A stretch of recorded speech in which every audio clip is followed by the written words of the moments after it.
Hey, I'm Invis and welcome to this brand new YouTube channel. On this channel I will be covering a video series about how to script using Hex Maniac Advance. In the future I might possibly also cover other topics, not only scripting, but for now only that is planned. I myself have been a ROM maker for quite some years and have some scripting experience with both XSE and Hex Maniac Advance. And who do I target with this video? Well, I guess mainly people who have absolutely no scripting experience, or people who have already some experience but they don't really know how to create bigger scripts themselves, or are rather copying other scripts because it's a bit too hard for them. So if you have already more experience in scripting, this video channel is probably not the most helpful for you, but nonetheless you're of course very welcome. So the goal of this channel is personally to help you how to learn freestyling in scripts. So we do this by learning and speaking about commands in scripts and how they actually work. So once you've learned these commands, basically like vocabularies when you learn a new language, this helps you to create, in freestyle, your own scripts basically. One more information, I'm not really good at video editing, so since I'm so unexperienced with this, I won't be editing my videos at all. So even when some mistakes happen, they do happen, but I probably write like a comment below the video afterwards and pin it. So I guess that shouldn't be too much of a problem. So I guess let's dive right into it and let's open Hex Maniac Advance. Let's open the pure city map. So what is even a script? A script is basically a series of commands that tells the game to do something. So for example, when an event happens on the screen for the player. There are different kinds of events. Let's zoom in a bit. So we have green tile scripts. Those are activated once the player is, for example, from here walking onto the tile. Then there are signpost events, scripts, so like a signpost obviously, but they can also be like a hidden item. So then there's obviously the NPC himself, who can be spoken to, so it also activates a script. Then there is something a bit more hidden, which is called the map script. You can find it right here in the map header. There are different kinds of map scripts, but I will be honest, we won't be covering them for a while now, I guess, because this is a bit more advanced and we just ignore this for now. So there is one more function, which is the template function. This one is really helpful to fill the world with a bit more life, like the routes and the cities. You can easily create an NPC, for example, and just drag him onto the map and give him some text. You can also add like a trade or a trainer, even like a little mart to buy something. So those are really handy, but the problem is they are not really individual, and you can't really make bigger scripts with this. Like, those are just templates. So how do we start now? What I would advise you is to open up your notepad. I already prepared something, and then you just think about what kind of story or what kind of scene you want to happen on your screen. So in my case, this is an NPC the player is talking to. We want the NPC to look at the player once we talk to him. We want him to say hello to us. We want him to tell us about his favorite melody. Then we want the melody to be played. Then we want the NPC to talk again. And afterwards we want the NPC to face his original position again. Then the script ends. So let's open this again and make sure you have none. Then you just drag the NPC down here.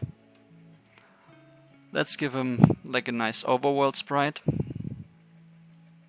and make him face down. So now over here you can see the script address is currently null. This is because we chose none. If you click the little plus, it creates a brand new script for you. Let's delete this first for now. So what are those commands? Let's speak about them. The end is obviously for ending, which will be at the very end of the script, like already shown here. But what are lock and release? So lock is basically making sure that when you speak to this person, or even if you walk on a green tile script, that the player cannot move anymore. So something is happening and the player cannot walk somewhere else. However, the problem is if we would only use lock, the script would end at some point and the player couldn't walk anymore. So it would be frozen after the script, which would be very bad. So there is an antagonist to lock, which is the command release, which makes sure that the player will walk right after again. So release is usually used before the end command. So in between here, we have a lot of space to work with for the script. But those three are mainly the ones you always want to have, okay? So let's get this back. So let's look at our little plot again. The first thing we want to happen is that the NPC we are talking to looks at the player. For this we have the command face player. As I said, this is not really difficult. It's simply telling the NPC, hey, look at the player. Now, let's look again at our script. We want the NPC to say hello to us, and we want him to tell us about his favorite melody. So, we have the message box command for this. Now, don't be scared, here are several message box commands. We will in later videos cover the differences about them, so you understand better which one to use in what situation. But for now, just go with the message box default. So, you see here is something else expected. It's not only the command, because the command needs something else. Now you can just, because it needs a pointer, type auto. This way Hex Maniac Advance has a nice auto function which automatically finds an address for you in free space. Everything with the double F here is free space. So now you press the curly bracket like this. And then in this space here, you can actually type the text of this message box, so it gets shown on screen. Let's open up again. So we want the NPC to say hello to us, and we want him to tell us about his favorite melody. So now just feel free to type your text.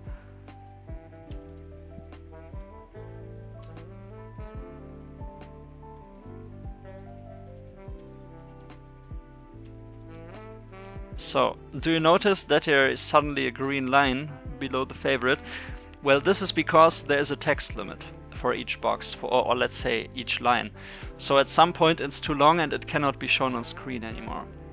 So what we are doing now is going back here and taking it into the next row.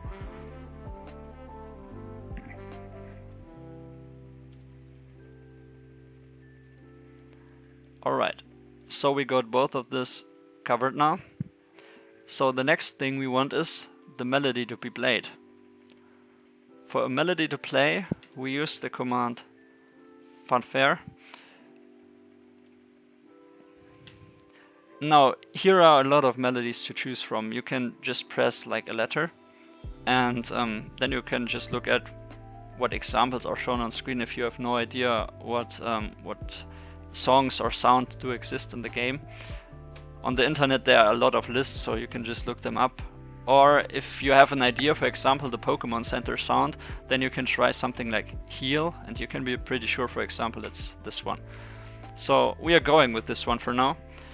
And just like the lock and release command, which are antagonists to each other, the fanfare command has also an antagonist, which is wait fanfare. This basically tells the game, until here, wait before you do anything else until the sound stopped to play. You could, for example, continue your script between those two, then all the stuff between this is happening until this command comes. But for now, we don't want that. Whoops. We only want the sound to be played. So, we already got all of this covered up. Then we want the NPC to talk again to us. So let's go with the same command from above again. Another message box default. We of course need another pointer, so let's go with auto. And again, hit the curly bracket. Alright, so this time the NPC is actually going to tell us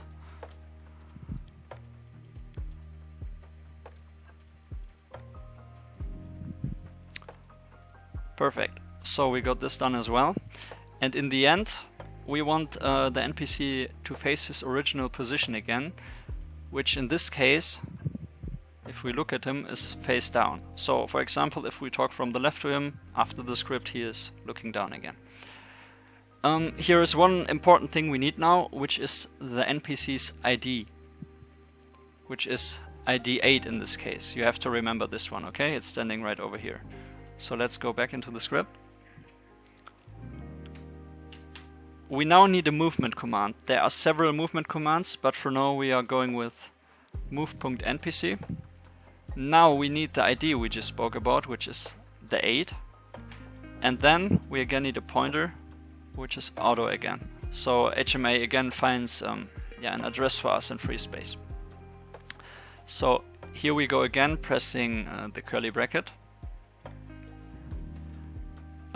You can, if you don't know what movement command you're looking for, press again single letters and get the example results, for example.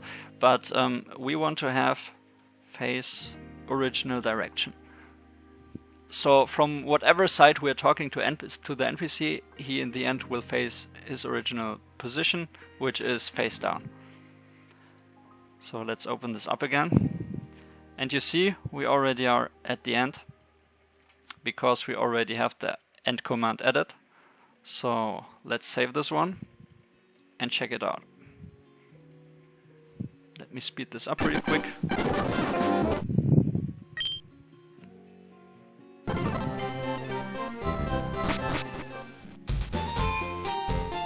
So here's our NPC. He is facing us. Then the message box is showing. The melody is playing. The melody is stopped, and now the script continues by him telling us the other message. And in the end, he's turning away, and it's not frozen. We released it. So you see, it's working as intended, which is good. Yes, let's close Hex Maniac Advance for a moment.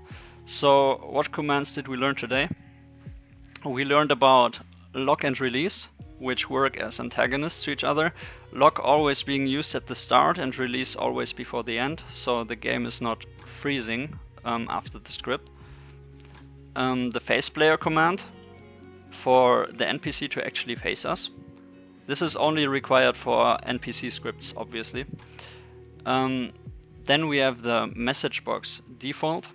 Again, other message boxes we will cover in later videos and the differences between each of them. Then we have the fanfare, so the sound. This one is also an antagonist, the wait one. So remember to always put this, otherwise it continues or might even freeze. Then we had another message box.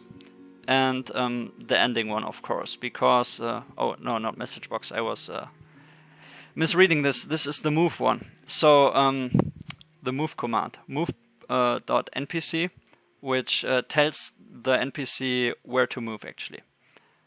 And obviously at the end we have the ending command, which ends the script. So yeah, that should be it for the first video. Remember, if you have any further questions or any problems, join the Hex Maniac Advance server. And thanks for watching, and see you next time.